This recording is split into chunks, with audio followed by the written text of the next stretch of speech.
my friends are always like, can you tell them what you do? Like what you did? I'm like, I'm Angela. I have a fitness business. Like, she's a ninja warrior. And I'm like, yeah, I do that too. Finally do get up there. I don't know. It's such an adrenaline rush. And I love it. Then some producer, he's like 5, 4, 3. That feeling, you're like, oh shoot, like, yo, I'm not ready. Like, And then as soon as I dismount, I just collapsed to the ground and went up tearing my ACL in front of everybody. I was on top of the world. I thought I was super strong. And then when that happened, my mind went crazy. Isn't it crazy how like our rock bottom moments actually lead us to like the high of highs? She's like, Angela, this is going to be a blessing in disguise. And I was like, I hate you. I'm like training these people with a smile on my face because I just kind of have to, because that's what we do, right? As strong people. And then I'm going home and I'm just crushed. Like I can't even function. I'm sitting here mad, depressed, victim, everything sucks. But then I was like, but what now? I started to write, what if it all goes right every single day? And then I started to recognize that I didn't even know what that even looked like. What do you want to make people feel when you're speaking? When I'm speaking, I want them to feel like I'm talking directly to them. You could change 1,000 people's lives, like in that one instant, by just one of the things that you said. I just see myself taking this to like just the biggest stages that I can get it on, honestly, which sounds wild sometimes.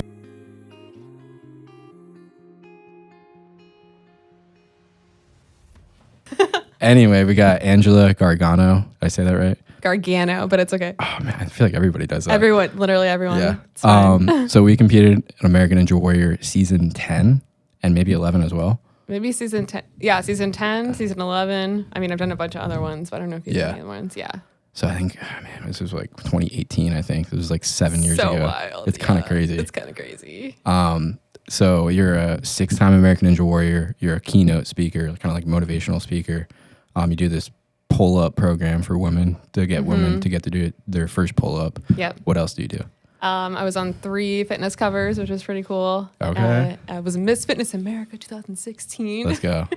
But that's the main gist of it, basically entrepreneur now. And then I have all those titles, which is great. So now I can use those in my journey and show people kind of how I was able to do have all these accomplishments. So did it start with like bodybuilding? It basically started, so before that, it was biochemistry, which is wild, completely.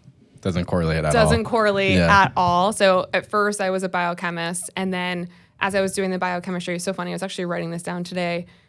I was doing the biochemistry, but it was right after I'd done college gymnastics, and I really didn't know who I was after that, because I'm like, I was doing this college sport for all these years, and now they just kind of like let you loose and you've got nothing. You're like, I'm a biochemist now? I'm like, what am I supposed to, this is not, like I don't have a coach, I don't have anything athletically. So I was really searching for whatever that next thing was going to be. So I was asking around to everybody, what else could there be that I could possibly, would work for me? And then I saw bodybuilding, but it was the bodybuilding where you were like flipping around on the stage. So kind of gymnastics in a way. And I somehow got roped into that. And that's really where a lot of this journey to entrepreneurship, this journey to Ninja Warrior, it really began there, because I always just thought right after college, like, I'm just going to be a biochemist and I'm going to be getting my PhD and have a family. And like, that's where I thought everything was basically going to end after college. And it really took a turn once I opened my eyes, because when you're meeting these people who are doing bodybuilding, who are doing that fitness competition from all over the world, a lot of them are entrepreneurs, right? They are doing all these other things. So I started to see this whole other world that I didn't even know existed. Did you always have that entrepreneur mindset, like in college? You were like, I kind of want to do something else that's not like I corporate. always knew, like in the back of my head, like maybe you were the same. I always knew I was going to do something more. Yeah. I didn't know what it was at the time, because I felt really stuck in wherever I was in college, because I didn't see anyone else doing any of those things. But I always in the back of my head was like, I'm meant for something bigger, something more. I don't know what it is, but it's not sitting here in a textbook in the library doing biochemistry.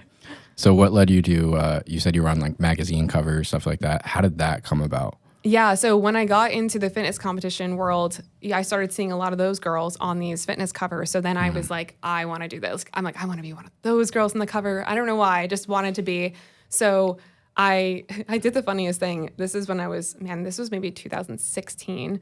So I started getting into the fitness competitions. I was looking pretty good. I photoshopped myself on a cover of Oxygen magazine, So smart. of Strong magazine, Yeah. because I made a vision board of it. But then I sent it in to them, and I was like, "This is what I want." And it was one of those like really bold, random action taking things that I didn't think anything was going to come of. Yeah, it always happens like that. I don't know why I did that. I was just Yeah. in one of those moods. I was like, you know what? Whatever. Like, I'm just going to send it to them. So I wrote this whole thing out. I had myself photoshopped on the cover. Obviously, I got no responses, but Oh, really? I didn't get any I wasn't responses. expecting that. Yeah, I didn't get any responses, but I did follow up every single month for like a year. And by the end of that, I wound up getting a response from the editor. And the editor was like, hey, I see that you're in Rhode Island. Like, obviously ignored the fact that I just sent myself photoshopped on the cover. Okay. But she's like, hey, I know you're in Rhode Island and we're looking for someone to do wrist exercises for a photo shoot in a church basement in Connecticut. I swear. And so I'm like, she's like, are you available? I'm like, am I available? Like, I am ready. Like, I drove over there and I had this picture of me doing all the wrist exercises in the church basement. So it started there.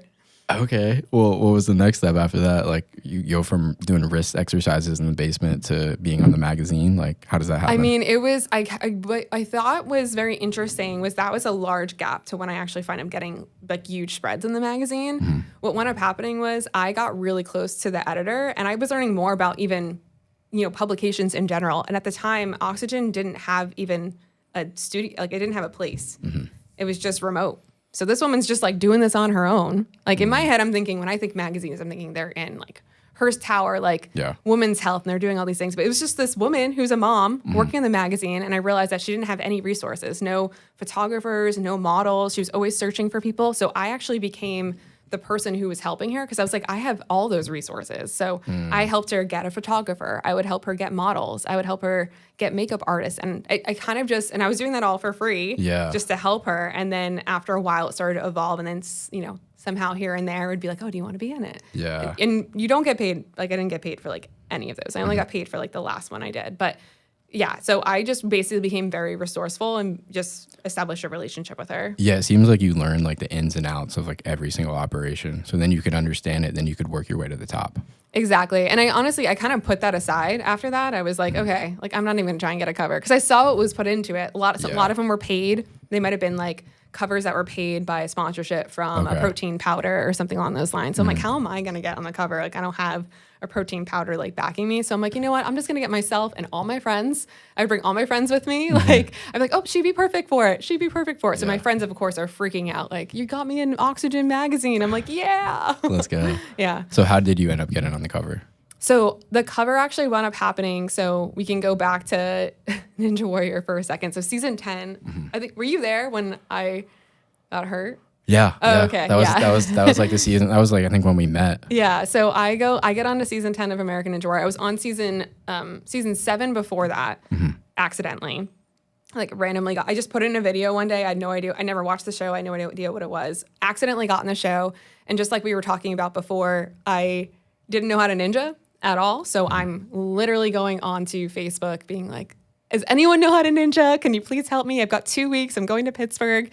And then they were bringing me to their backyards, just like we were talking about, with all the ninja obstacles. How do you accidentally get on though? I don't understand. So my friend she was putting in a submission video for it. And then as she was doing it, the videographer was like, you were a college gymnast. You should totally try out for this too. And I was like, no, I can't. Like my friend's doing it. Like I don't want to step on her toes. And he just kept pushing it. And then we literally threw it together in 10 minutes. I wish that was me. We threw it together. I had no idea what I honestly didn't think anything was going to come of it. So when I got the call, I actually got a call while I was at a fitness competition too. I remember looking down at the number. It said 818. I was like, who the heck is this?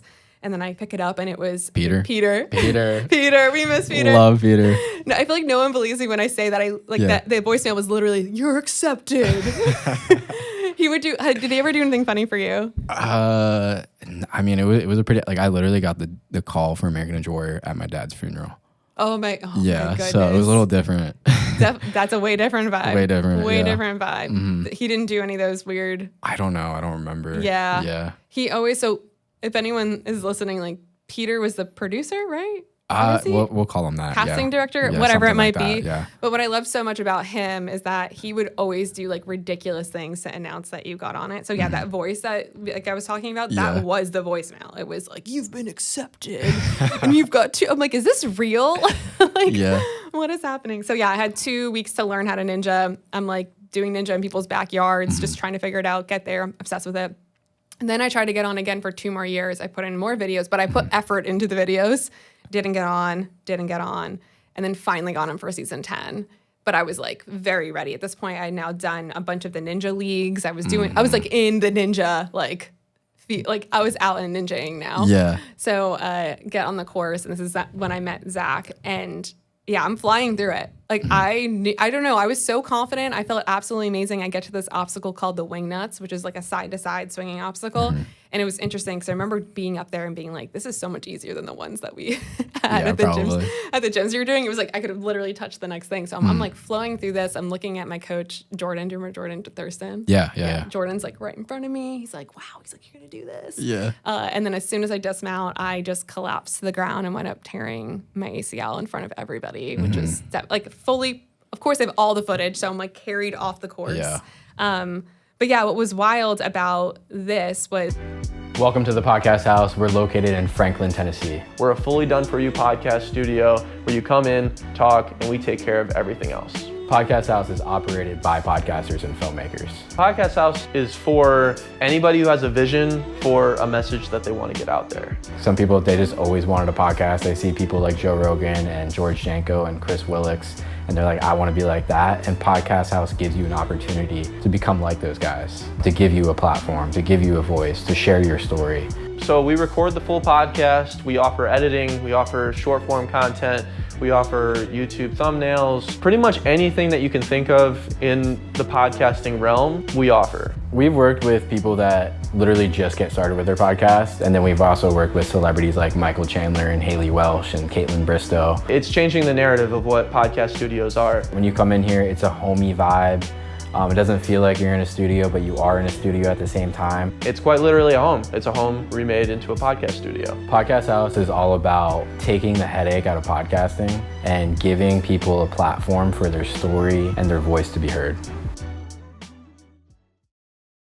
And then as soon as I dismount, I just collapsed to the ground and went up tearing my ACL in front of everybody, which was like fully, of course, I have all the footage. So I'm like carried off the course. Yeah.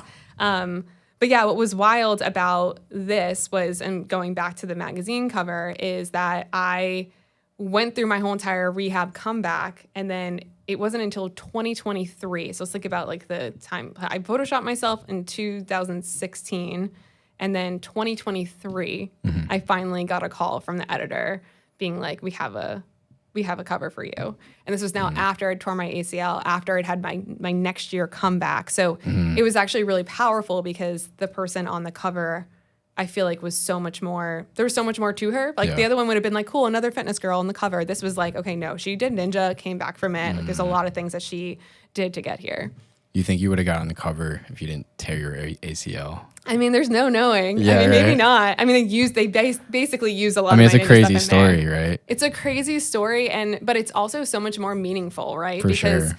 Comeback story. And I think that for me at the beginning, it was about me. Like, I want to be on the cover for me and to show who I am. But it wasn't about me when I was on the cover the second time. It was like the story that I could tell to help all those people who are going to read it. And maybe it's not them tearing their ACL. Maybe it was them getting over a breakup, or them, coming back from a car accident or something that like traumatically happened in their life. So I feel like there was so much more power in it being after that moment.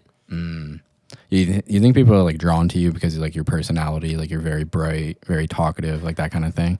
I definitely think so. I don't know how, but for some reason people will tell me you just have this energy that's contagious. I don't know where I get it from, but they'll tell me that all the time. They'll just say, you have this energy and this that just like draws off into other people. I don't really know where I got it from, although I'm spending the week with my mom. I was telling you I'm here, and I can see how she does it. And I'm like, probably. Okay. I'm like, I definitely see it through my mom. It makes sense, right? Yeah, she talks to everybody. Is always very energetic. Bring us like behind the scenes on American Ninja Warrior. Like, what is that like? What are you doing?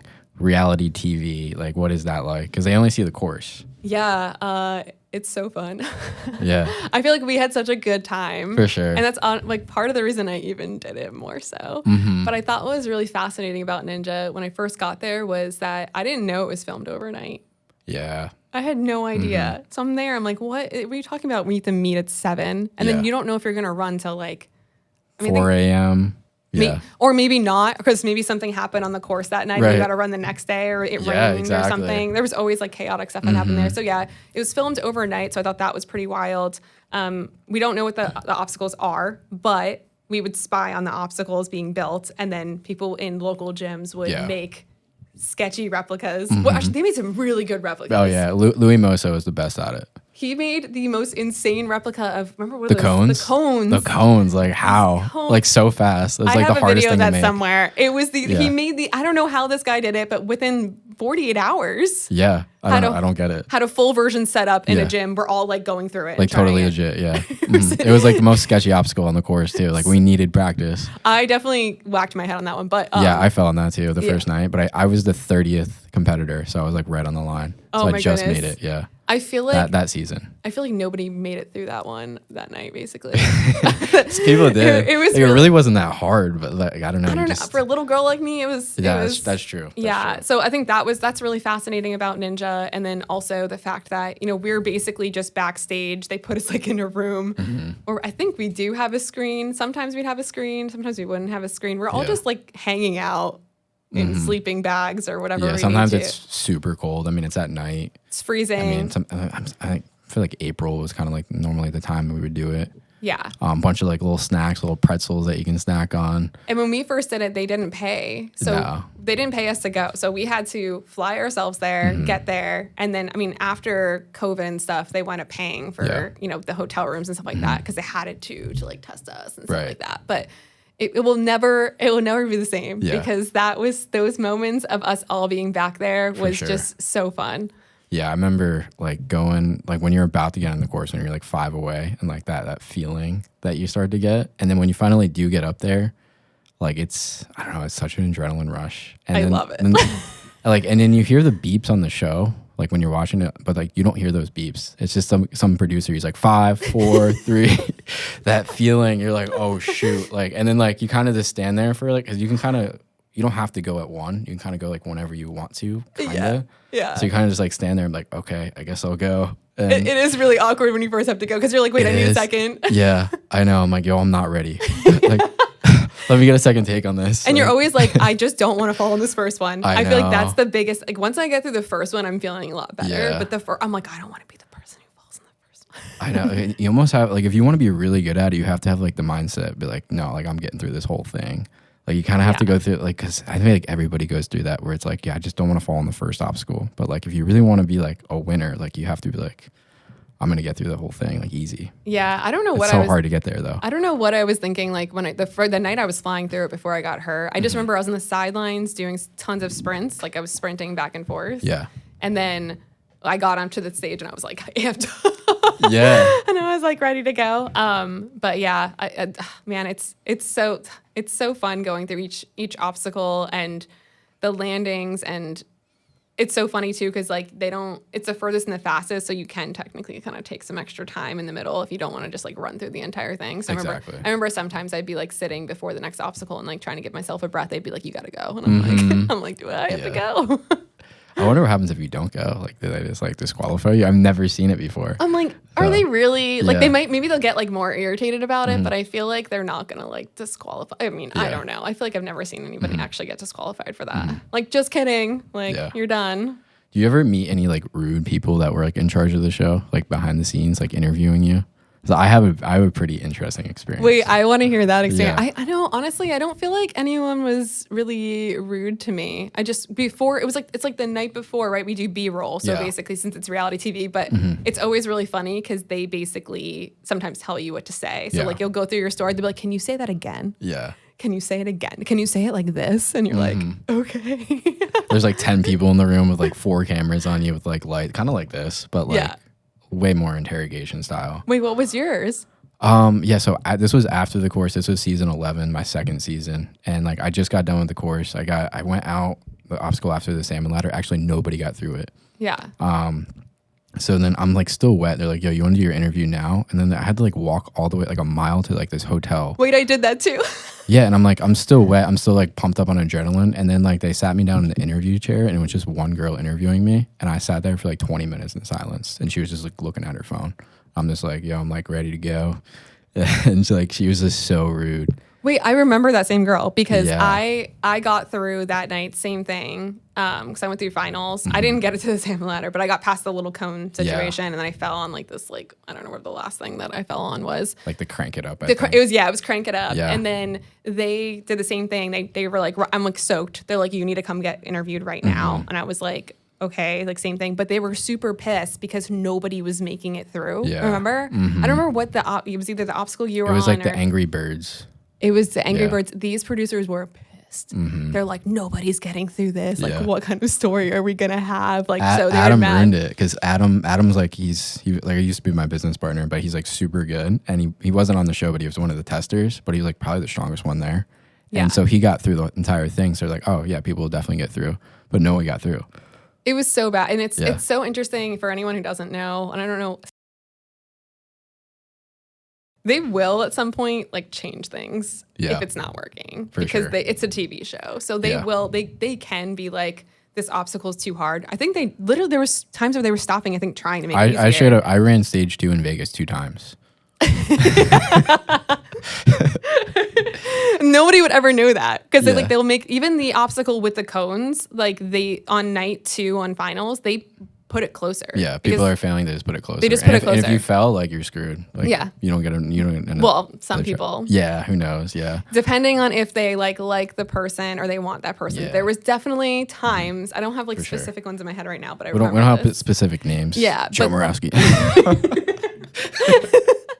There was times where they definitely got to run again and they were like, you're gonna be able to run again. Yeah. Yeah. Yeah. I had that on the last season I just did, but I didn't get to run again because I actually fell in the first obstacle. It was a new one. I didn't even fall. It was this new one where you had a trampoline up to a pole and like climb up and then it falls down. Like that they made their first obstacle. And I got through it, but my butt hit the water like a little bit and they were like, you're out. But they told me before I went, they're like, hey, if you get through this obstacle and you get through the second obstacle, they're like, just so you know, you're going to have to run again. And I'm like, what? And he's like, yeah, you're going to have to do this again. Yeah. So you're going to have to like make yourself dry off and you're going to have to do it because we need it for a TV thing. But I didn't get through it. And he's like, you're not going again. crazy. I was like, why not? Let me go. Yeah, there's a lot of drama. There's a lot of drama in it. But I mean, I loved it. I love it. Overall.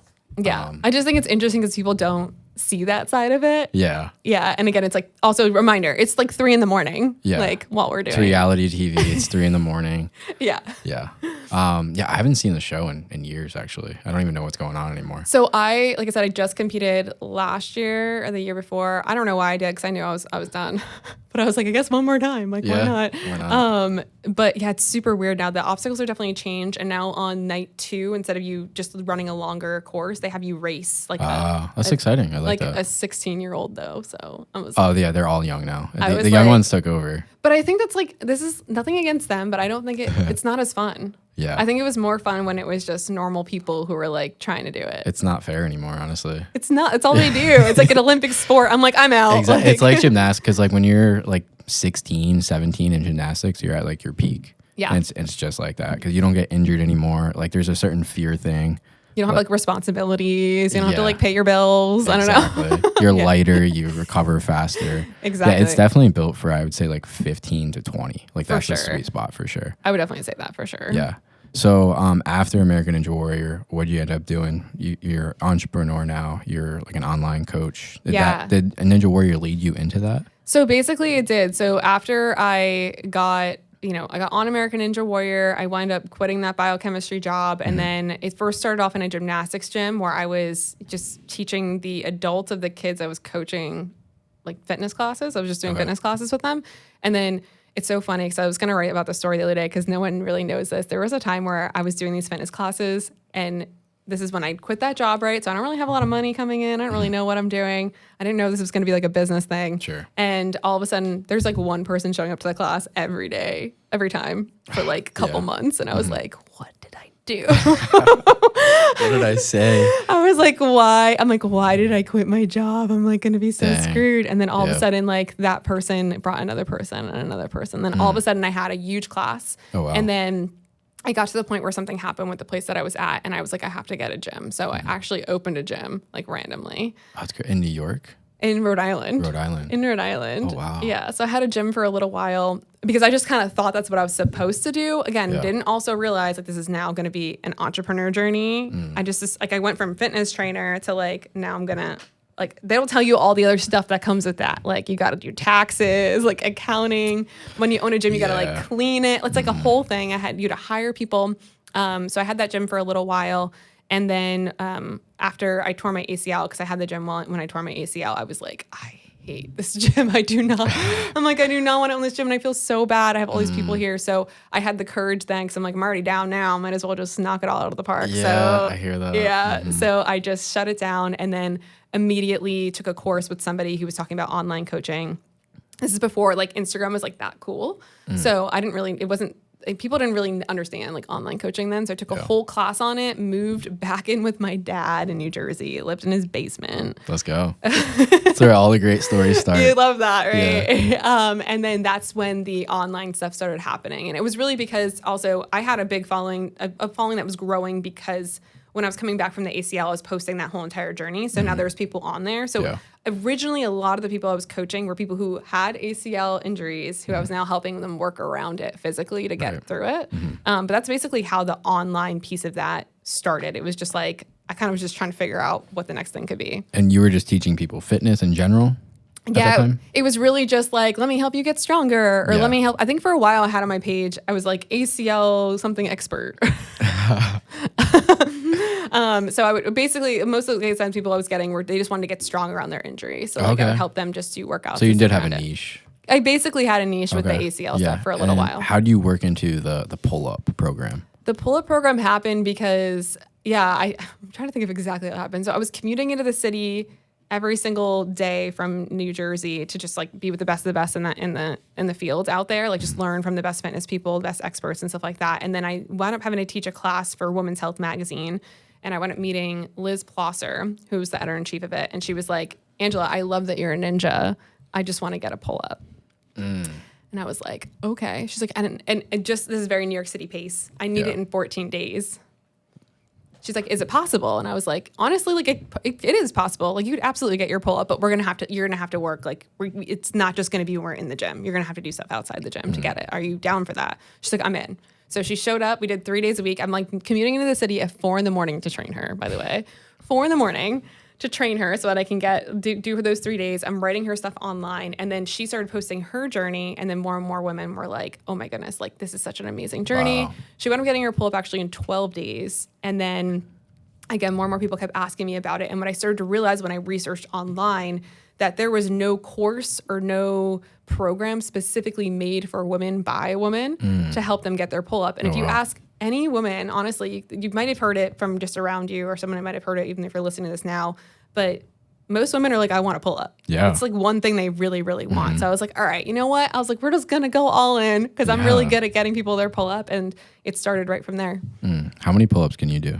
Everyone asked that. So the max I ever did was 30, and it was at this Brooklyn pull-up in the park that's crazy. Jam. 30? 30. For a girl, like that's crazy. I was pretty proud of myself. I honestly, not gonna lie. Yeah. I recently did one, like competed with this guy. He's like really big on Instagram, Matt Choi. He does like a runner.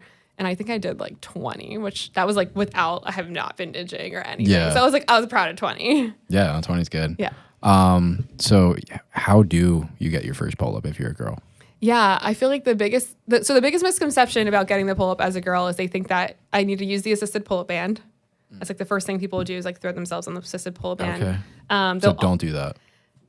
You can do it, but you have to do it differently in order to get it. So the biggest issue is that for women, all of our strength is in our legs because we're like, that's how we're born genetically to have children. So our legs are stronger, right? But for guys, you guys are always, like you got the muscle and stuff like that. There's a lot of guys that can't do pull-ups either. That's also true. That's also true. So the other issue is that we, in our everyday life, never have our arms overhead and we're never doing that motion. It's never happening, ever. Yeah. Think about it. Like in your everyday life, you're like pushing doors open, you're picking bags up, but like you're never actually like pulling anything down. So the reason why that's so important is that your mind and body, your central nervous system is not connected to your back in order to pull you up. So sounds sciencey. It's very sciencey. Yeah. There we go. Use my degree. There it is. My degree is being used. So what happens is you have to be doing movements that are going to fire up that central nervous system so that you can actually get it and then get it faster. So for a lot of the women, we're using the assisted pull-up band, but in a different way where we're really utilizing and focusing on the bottom piece to get it to click because the band will just fling you up. Like if you take a rubber band and you just go like this, Okay. and it just flings you up the bottom. So that's why so many women will be like, wait, I did the band and I did it later and later and later. I still don't have a pull up. What the heck? And it's like, yeah, because you literally never strengthen the first part that you need to strengthen. That makes so much sense. Yeah. So Is it the same thing for like that thing in Planet Fitness where it has like that bench that comes out and assists you? Same thing. It's it's not specifically hitting the muscle group you need to actually get it. So like you might also be on that and say to yourself, okay, well, if I can get my body weight on the weight thing on there, will I be able to do a real pull up? And honestly, no, probably not. Most people can't. And you have to be very specific to the pull up too. So there's like so many other things. I mean, the course that I made for pull ups is made after I worked with literally, I think, God, hundreds of women. I just kept taking them through like one-on-one, and then I kept like adjusting the programming until we finally got it. Dang. And we were like, this one's working. Like we just kept, then we were like, cool, this is repeatable. So it took a lot of tweaking and messing around to make sure that we can actually do it. That's sick. Yeah. And how long have you been doing that for? Oh man, now since like 2017. It's evolved though, because it started off as one-on-one stuff and adjusting it and things like that. And now it's like a full course. Like we were able to take it because we know it worked, right? We know we've been able to get tons of people results from it. Sure. So now it's very much like you purchase it, the program's there, and then we'll coach you through. We have like a community. So we'll have like post your pull up in there and we'll give you feedback in it. Because a lot of people do like need feedback when they're going through. How many girls have you gotten their first pull up for? It's like 1,000 plus now. Crazy. And wait, this is the wild part. A lot of them are in their 70s or 60s. Dang. I feel like that's cooler. What? Yeah. That's crazy. Yeah. Does it just stop at like the one pull up and then you're kind of like deuces or like? I know, right? So it's interesting. People will come in, they'll typically get their pull up in a couple weeks, but the program's 12 weeks now. And then they're like, but you get one and you're like, I want another, right? So typically it's like, I get one, now I want 3, now I want 5. And then, a lot of the women are like leaving the program with 10 plus pull ups. And then we have another program after that where they're doing like very ninja stuff. They're doing like towel pull-ups now, weighted pull-ups. Like it becomes like an addiction. Yeah. Like after you do that, you're like, what else can I do? So what do you do now? Do you do anything on top of that? You're still doing that, right? Yeah, so that program's basically on autopilot now. Okay. So basically we do like some live workshops monthly to show women like our technique and exactly what we do. Okay. They'll go into the program and that kind of runs. I have coaches. So a bunch of the women who got their pull-up with me, all 50 plus, Yeah. they are now the coaches in the community because they know how I coach them. So like it's me and then the coaches in there. And then, now I'm going all in on my keynote speaking, which I'm really excited about. So no way. yeah, so that's all based on a lot of what helped me get through my ACL situation, because that was a very mentally taxing situation to have to go through, like going from being really strong to tearing your ACL. I think we all have moments like that. So now in my keynotes, what I make sure that I do is I come in for like leaders and things along those lines, and I help them figure out maybe what their ACL moment either was, or they might be going through an ACL moment, which I like to call like any kind of change or unexpected challenges, especially right now in the world that's a little crazy right now. You don't really know what's going to happen sometimes. So I created like a whole framework, and I didn't realize it was the framework I was going through when I actually went through the ACL situation. But now I actually have a repeatable process, just like the pull-ups, that can help you get out of that mindset as soon as you have something happen to you that you just like fall and get stuck there. Yeah, let's dig into that for Yeah. sure. So you call it like an ACL moment. Yeah, What are some like examples of those? Like you think everybody has them? absolutely. I think And that's just like a low in life, right? it's your rock bottom moment, basically. So like your rock bottom could be, it could be you got in a car accident and like what happens after that. It could be I thought I was going to get married to this person and we just went through a breakup. Like it doesn't have to be ACL. And I think we all go through it. And we might even go through simple ACL moments daily. Who knows? Like with things that are happening. Sure. It could be you were working on a pitch for so long with your sales team or something, and then like you've had like a bunch of sales calls with this person and they're like, nah, like I don't want to do it. Like, or your budget gets cut or something along those lines. But it's learning how to navigate that, because I personally, when I had that moment happen to me, I was on top of the world. I thought I was super strong. And then when that happened, my mind went crazy. Like it went crazy, and I'm so happy that I was able to get out of it. But now I'm like, okay, how can we create something that can really help people and motivate them to be like, okay, cool. When this moment happens, hey, it does suck. Like, I don't want to take any of the suck away from you, but like, how can you actually move through it? So how did you get out of that Yeah. rock bottom moment? So the rock bottom moment, so it's so interesting too when we talk about rock bottom moments, and maybe I'm sure you probably had rock moments as well, right? For sure. And I feel like there's no real time frame on the beginning part of it because I feel like when I tell the story, it always seems like I got out of it really quickly. It's like, oh, cool, rock bottom. Woohoo, you made it. Right. You're back on the show. But it was like months of me just spiraling in my head, not feeling good. I'm not willing to live anymore. Like I had moments where I was going into the gym. This is when I had my gym cell. I'm like training these people with a smile on my face because I just kind of have to because that's what we do, right? As strong people. And then I'm going home and I'm just crushed. Like I can't even function. And it wasn't until a friend saw, and maybe you've had like a friend like this in your life too, who's come up to me and was like, hey, I actually am seeing right through this. You're not okay. And I'm like, I'm not okay. Yeah. And she said, listen, you can feel everything that you're feeling, but I don't want you to get stuck in that moment. And that really helped me because it gave me the permission I didn't know I had to not be strong anymore. Like, it's cool. Hey, you listen, you actually do need to feel this. Like, you need to name it. You need to say, you know what? I worked really hard and this shit sucks. Like, this is awful. Once you put a name to it and start to write it down, it started to lose its power over me. Cause I was like, wow, like this is something that happened to me, but it doesn't need to be my ending. So it starts with that. So when I do my framework, I call it right.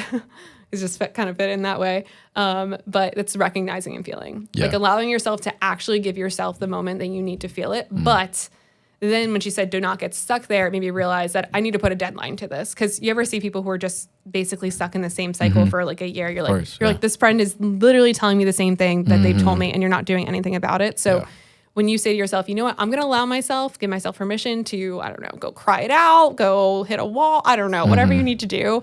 And then say, but after that, like, it's time to move. It's time to move on. Gotcha. Yeah. What were some of those like negative thoughts that you were telling yourself? And like, was it more mental or is it because like you were physically challenged?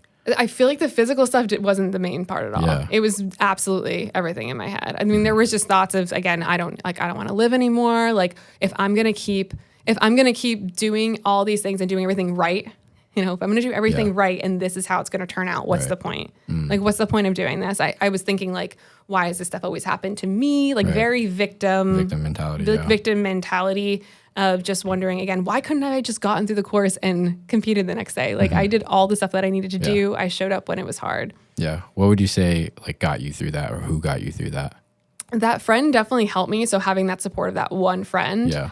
I think as soon as I decided to recognize and feel things, I started to journal and I started to do some mindset stuff I had never done before, or even mindset stuff that I thought was maybe stupid. Like I was like, this is so stupid. Like who's going to do that? So I started journaling every day. And this is where like my keynote's called What If It All Goes Right? That's where it came from that day. I started to write, what if it all goes right? Every single day. And then I started to recognize that I didn't even know what that even looked like. Like I'm sitting here mad, depressed, victim, everything sucks. But then I was like, but what now? Like, what could the next thing be that could be even better? So each day as I wrote that, it started to help me get through it because the first day, very blurry, no idea. I'm like, I don't even know what going right looks like. The next day I was like, oh, well, maybe I have a comeback. Like maybe I can come back next year. Yeah. And then I was like looking up proof from other people who came back from ACLs. I was like, wow, these NFL players came back and had their best season. I was like, maybe I could do that. And I was like, okay, cool. I was like, maybe I work around the ACLs. Then you see me like in Instagram videos of me doing pull-ups with my big brace on and flipping crutches. And then I was like, okay. So it really started, I feel like what really helped me get through that was that journaling piece and being able to put it all out on that paper. And then also coming back to what I can control versus what I couldn't control, right? Because if you sit there ruminating on the thing that happened, I can't go back and fix that. I tore my ACL. Like I can't go back to that moment. But what can I do? Like what do I actually have control over? So I think that was a powerful way to get through it. Isn't it crazy how like our rock bottom moments actually lead us to like the high of highs? Or like even like what you're doing like now, like it was from that rock bottom moment, getting on the magazine. It was from that rock bottom moment. Now you're a keynote speaker, you know, performing in front of, I don't know, a couple thousand people. It's wild because I remember my friend, when I called her, she's much older than me. And I called her right after this moment. She's like, Angela, this is going to be a blessing in disguise. And I was like, I hate you. I was like, get out of here. I'm like, you have no idea. But she was able to, obviously some people can see through life experience because she had hurt herself multiple times. She could zoom out and see that this could be a big moment for me. Yeah. Do you agree with like embracing the lows and like, cause like when you're in that low, like you said, like I didn't want to live anymore. Like it's like as deep as it gets. Yeah. But like, how do you like almost embrace those low moments? I don't think that you know how to embrace them until you've gone through a couple of them, honestly. Yeah. I think need some reps. I think you need some reps in it. And I think it's even hard now because even now I had a tough situation happen last week and I was just like, wait, I literally have a framework for this. So I have to go through it and I have to brace it. And I know like it's going to be something better and bigger. It's greater is going to happen on the other side. But yeah, I feel like you're not fully prepared for it most of the time. Like even with me going up and telling these keynotes, I want to make sure that I can try and find and pinpoint situations that people have had before so that they can really feel into whatever that was. So this way, the next time it does happen, they can truly feel it. Because anyone could be like, oh, just go through step 1 to 5 and like embrace it. But when you're in it, it's much more mentally tough to do it. For sure. Yeah, what advice do you have for someone who's in that low moment right now? Yeah, if you're in that low moment right now, it's definitely, again, going back and reminding yourself that you're a human and you're allowed to feel like those are human feelings you're having right now. You can absolutely feel it, but I always come back with my friend said to me, feel it all. Don't be mad at yourself for it. Be human. Doesn't mean you're not as strong. Doesn't mean that you're any of these things, but you cannot get stuck there. So you've got to figure out what your deadline's going to be. Is your deadline going to be 24 hours? Is it like a small thing? Is it going to be 7 days? I had one day I wrote in my journal, I'm like, I'm quitting for 7 days. I was like, just 7 days though. Yeah. And then, okay, cool. The power's gone. Or maybe you're giving yourself like a week or 2 or whatever it might be, but you have to set yourself that deadline to it to come out of it. And then if you're really having trouble, you need to go lean in on somebody because it's, by you sitting there in silence and by you not actually moving those thoughts and feelings out, by speaking them out loud or talking to somebody or journaling them out, you can absolutely get stuck. Like you will absolutely get stuck in it. What do you have to tell someone who's struggling with suicidal thoughts? Oh, I feel like that's the hardest thing in the world because it's wild because if you need to zoom out and first come back to what you're grateful for, which is obviously very, very hard to do in the moment when you're having these thoughts and you're just so like when you can't get out of bed kind of thing. You can't get out of bed. It's so interesting. I'm reading this book right now called The Untethered Soul. It was actually this 77-year-old woman that recommended it to me and it's really good. But they talk about that, like after a breakup or after something, you notice how like we just tend to like freeze, like we don't take care of ourselves. We can't get out of bed. It's basically our nervous system going through this whole like revamp and rewiring.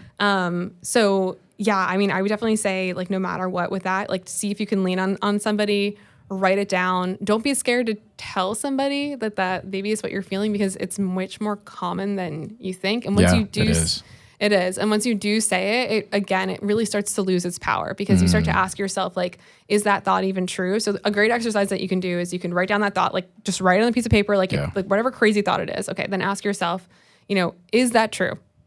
Is it true? Most of the time it's not true. Like the thought is absolutely bonkers, right? Right. And then it's like, okay, if I didn't have that thought, well, who would I be?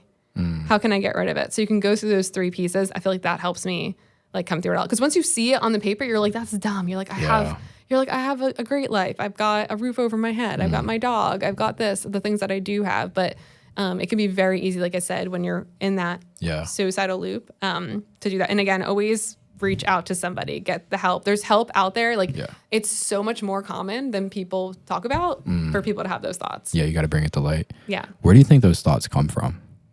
I feel like they definitely come through a deeper sense of worth. I mean, it could even, again, always stem back to like your childhood stuff that maybe you never thought would ever affect you in your life. But I think a lot of it does come back to worth. I can see where a lot of mine might have came from when I was younger. Yeah.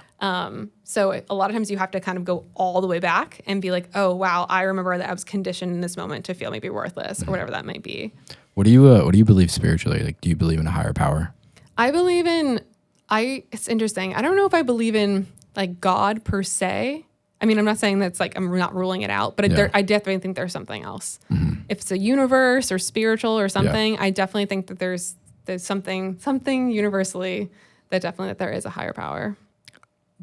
Have you ever had like a spiritual encounter where it's almost like there's no way like this was like an earthly thing? This had to be like something like, do you think there's like a spiritual realm out there? I do think so. And and I know you were similar. I've had some people who passed in my life and I felt like I sensed them there when I was about like not in a good place. Like I could almost feel them. Yeah. Like just being, whether it be them or whatever it might be, but I could sense that spirit was like, I'm here. Like, no, like we're going to get through this or something. Yeah. Yeah. What do you think happens after we die? I want to believe that we're reincarnated because I feel like that would be so dope. Like, I want to come back as like a dog or something. Come back as like a squirrel or something. Yeah, I feel like reincarnated, or again, since I feel like I spiritually maybe do feel something, I'm like, maybe we're just kind of like, I don't know, like out in the our energy's out there. Yeah. Yeah. I feel that. What do you value the most in life? I feel like right now, value the most in life. God, that's so tough. I feel like the biggest thing I'm valuing right now are my relationships and the people around me. Mm-hmm. And I'm so grateful for the friends and the people that I have in my life. They're just so special. And I feel like you might, have you ever seen the movie Into the Wild? I don't think so. It's back in the day. This guy goes all the way out in the middle of the woods, and he basically is like, I don't need anybody. Like, I don't need anybody. Like, blah, blah, blah. And then he winds up like dying alone. And then the last thing he writes is basically just like, the whole point of living is to live it with people and to share it with people. So I feel like one of the things I really value right now is just relationships and the people that I'm meeting every single day. I feel like everyone's so special. Who do you trust the most in life? Who do I trust the most in life? I would probably say, if it's a person, my two best friends, Marissa and April. I feel like I could literally tell them the most crazy stuff, and they would have my back. What do they mean to you? What do they mean to me? Yeah. Oh man, they're just I've never thought, and I actually met them as an adult. So I met them in my 30s. I never thought I was gonna have friends that were like that I could call up at any point and they're like, I'm here. Like, what do you need? Like, or I can message them my crazy thought that like I didn't want to send to that guy, and then I send it to her, and then she's like, okay, cool, just send it to me instead. I love that. Yeah. What was your childhood like? So my childhood was interesting. I mean, I grew up in Jersey. Were you also Jersey? I was born in Jersey, but moved to PA when I was like 2.5. So okay, so you're kind of like raised close. in PA. Yeah. Okay, where in PA? Actually, like right on the border. Okay, so I was like exit 25 on 80, so I was like right there. Oh yeah. Yeah. Okay, So like you're like 45 minutes away from me. Yeah. Yeah. So I grew up in a small town called Byram, New Jersey, where there was literally nothing except something called Wild West City. There's nothing really happening there. I think the hardest part about my childhood was the fact that my mom and dad are absolutely incredible, but they had a very like crazy relationship, and I think it was just because of just the chaos. Like, my dad would work in the city, my mom was at home taking care of us, and then my brother was a little wild. So I feel like childhood wise, again, great parent. Like, I never want to say anything bad about my parents, but it was kind of a crazy household growing up. So I think I always put my head down and was like, cool, what can I focus on? Whether it be like, I'm doing gymnastics or I'm doing my homework. So I kind of tried to do whatever I could as a child to just be a good kid, because there was already so much chaos going on. I'm like, I'm like, I don't want to cause any other trouble. Sure. So you think you had to like mature faster when you were younger because of that? I definitely think so, because there was points where I'm like, okay, how can we like not fight? Like, what can we do? Like, what can we talk about this? Like, I'm like, what can we do to actually like not have this like chaos? Like, I did know the chaos was not normal. Would you say like you're a peacemaker? Definitely. Okay, so that's where you get that from. That's interesting. I'm right? definitely like, no fighting. Yeah. I don't want anyone to fight. So back to the keynote speeches. Like, why do you want to talk in front of thousands of people? It's so like, wild. it's scary, right? A lot of people have like a public speaking fear. Like, I definitely do, for sure. Really? I don't feel like I have that fear. I can do this all day, but like as soon as you get me in front of like 10 people, like my heart starts pounding. I actually feel like I feel better when there's like thousands of people. Yeah. I feel like much more safe up there. I don't know why. Even like your first time? Yeah, I loved it. Oh, wow. And I think it's because my whole life had been very performative, right? Because gymnastics, you do a whole floor routine in front of a whole stadium, right? Yeah. And then then I went to fitness competition, full room, thousands of people, aired on like national TV. I'm flipping on stage. You saw like the massive stages of me flipping around. And then Ninja Warrior, same thing. Yeah. I mean, there was people that we knew who were much better ninjas than me, much better ninjas than me, but they couldn't handle the spotlights and the cameras. And I'm like, I thrive, like put me up there. Right. So then when I got asked to do a bunch of talks, like this is before I knew that like, speaking was even going to be my thing. People were like, hey, your story's amazing. Can you come in and do something? I did it a couple times and I left feeling so energized. And then I've still had people now from the first one I did like 4 years ago who come up to me saying, I remember everything that you said. And I'm like, you don't realize, I didn't honestly realize what the impact could have on doing something like that. Because sometimes I'm like, oh, another keynote speaker, like whatever it might be. But you could change 1,000 people's lives, like in that one instant by just one of the things that you said, which I think is so powerful. Wow. So, and I think for me, I also bring on stage, I'm just very authentic. So while I have everything obviously crafted out, my goal is just, it's storytelling. Like I'm telling the story and I want them to feel it. So if I'm seeing stuff in the audience, like I'm authentically sharing this story that I know could just have a huge impact on people's lives. Yeah. But for me, I've never had a fear. I don't awesome. have stage fright. Like Yeah. I'm like, I love it. If anything, I'm nervous when I'm in a room of like 10 people and I'm like, hi, I'm Angela. And then I'm like not even telling them. Like my friends are always like, can you tell them what you do? Like what you did? I'm like, I'm Angela. I have a fitness business. Like she's a ninja warrior. And I'm like, yeah, I do that too. Right. Yeah. So how do you get into that? Like what was the first one? The first one was, I think I might have had one actually before this. Did it just happen organically, or you just kind of like pursued this? Like, this is what I want to do. I literally didn't pursue it at all. Yeah. Okay. Oh, I was actually living with a well-known ninja, Alex Weber. Do you know him? Yeah. He's an incredible keynote speaker, performer. Yeah. We had all like moved to Colorado to try and do some like house thing or whatever. So I saw him doing it a little bit, but I didn't really know exactly what that could look like. So I did a few because of the company that he was working with. But my main one was I was in Austin. I was in a gym and I was in the back just like working out and some girl winds up talking to me. And then she was like, I started telling her like I was a ninja or whatever. She's like, wait, we're doing this women's conference. Like, do you want to speak? It was in like 2 weeks. I'm like, yeah, of course. I'm like, yeah, sure. Dang. And I thought she didn't tell me it was going to be like in front of like 1,000 people. So I prepared obviously, but I thought it was going to be in front of like a small group, like of 30 people. And I get there and it's like this massive stage. And that was like my accidental fall in to it. You think our life is like kind of like all planned out before it even happens? Because like I'm just like listening to your story and it's like, I don't know, gymnastics and then magazine cover, fitness, Ninja Warrior, and then like but some chance someone asks you that you want to speak on a keynote, just like organically. It just happens so effortlessly. Yeah, it feels like it evolved in a way that I never, like, if you would have told the person who was doing the, like, Miss Fitness America pageants that was going to happen, I would have been like, no, like, no idea. But yeah, now that I see it now, and it's hard being in the moment because I'm doing, like, a full transition now to doing more keynote speaking. Mm-hmm.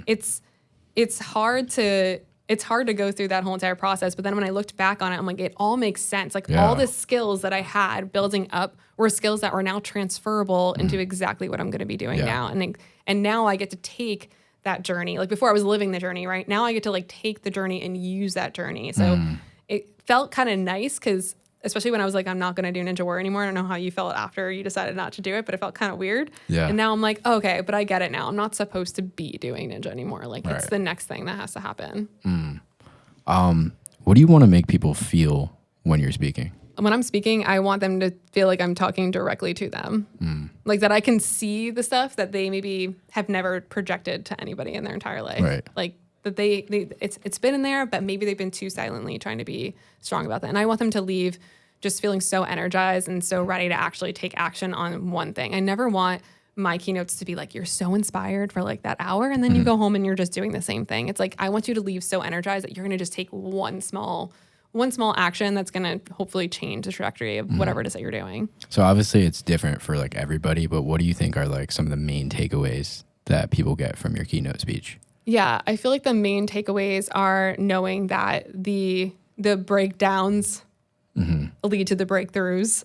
You know, those rock bottom moments, that's where you're actually going to break through and you have to really embrace that. Yep. I think they're also going to learn that it's okay to be a human because I think the humanness of that is also very important because again, it can be so easy to be like, here's the framework, go do it. It's like, no, but at the same time, you're human. This is going to be hard. Like, let's be real about this so they understand that. And I think that they always leave just with the takeaways. They're just always so energized after they leave. Where do you want to take this though, too? I'm like, so it's wild. I kept seeing this. Have you ever done breath work before? I have, yeah. So I love breath work. And I've been, for the past couple years, seeing this vision of me on a stage. This is so wild. It's like very vivid. I've seen myself on a stage. And then I was able to, a couple of times from doing it, I see all the thousands of people in the audience. Like I can see them, like their faces. It's like the people that I've been helping.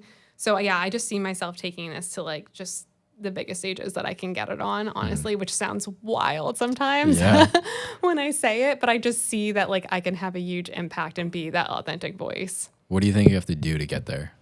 So you have to do stuff that's very hard and scary, which is stuff that I had to start doing. I started finally doing it last week. I started finally breaking through my fear of it. It's like it sounds so boring. It's a lot of cold outreach and like relationship building. Oh, yeah. So I'm like emailing like associations, I'm emailing companies, and I'm just getting to know them. And like, what does your company need? Hey, like I saw that you did a conference this year and this person came to spoke at it. I feel like maybe I could provide some value for you. And then you just have to send it out there and just realize that you may never hear back from them. Yeah. Or you might hear back from them. It was funny because last week I'd send out a bunch of cold ones, but I made all the subject lines really funny, and I went getting a ton of responses back, which is great. So I'm going to start doing that more. That's good. But yeah, it's a lot of cold outreach, relationship building. And again, at the end of the day, like you're reaching out for these people, not to brag about yourself and your Ninja Warrior journey, but like, how can you fix whatever it is, whatever challenge that their company or whatever people need right now is. So I think that's a big thing. But I don't know why. Like, again, I could speak in front of thousands of people, but that cold email and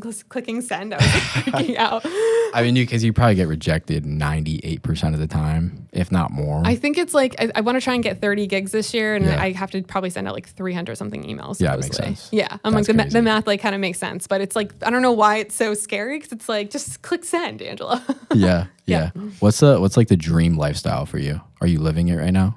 I think I'm not quite there yet because I am slowly transitioning out of fitness. So I feel like I kind of had what I thought my life was going to be there. It's so funny. It always evolves, right? My main goal is to be, traveling around the world. And then hopefully like when I travel, like staying at some of the places and like seeing the world and doing all the things. So that'd be like my dream life. And then my podcast, I just started it. I haven't brought any guests onto it yet. So I'm hoping to figure out exactly what type of guests I want to bring on there and then really like take that off. And then I want to write the book. So my keynote's What If It All Goes Right. So I want to write the book that goes like with that. And I already had like some of it written, but I just haven't like fully pressed play. But for me, my dream life would be doing that. My not dream life stuff I'm doing right now is so much back end work and like computer work. I'm like, I just know that I'm not meant to be behind the computer like that. I know you have to do some of it, but like I just know I'm not meant to be back there. Yeah. Yeah. Do you want like kids one day? It's so funny. I never really thought I wanted kids, to be honest. It was kind of like, for me, a lot of my friends, they absolutely like I'm going to be 35 in like a couple weeks, which is crazy. So they're all like, kids now. I feel like for me, before kids, I want to have such an epic partner. Yeah. And I think if I have an epic partner and I feel a certain way with them, and I said this to past relationships I was in, and they didn't like this answer, but I was like, if I'm feeling so safe and so amazing with the person that I'm with, I'm so down to be a teammate and like try a kid thing, right? But I need that. I never would just like want a kid. I would want like, I want to have like the love of my life and like a team to do it with. Yeah. What's the perfect partner look like? It's interesting. So I can say transparently, I literally got broken up with on Friday. Oh man. It's okay because I'm using my framework.